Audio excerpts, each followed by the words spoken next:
परिचय मो ना केशव चंद्र दास घर कणीपड़ा। आज भोजीर उद्देश्य कौन थिला?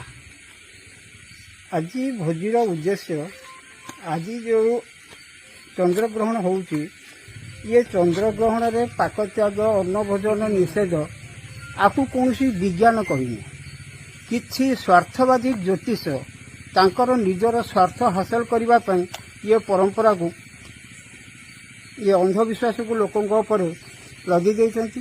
सेथिरे लिखा जाइछि पाक त्याग निषेध किंतु रोगीना वृद्ध छोट पिला गर्भवती महिला खाइबे।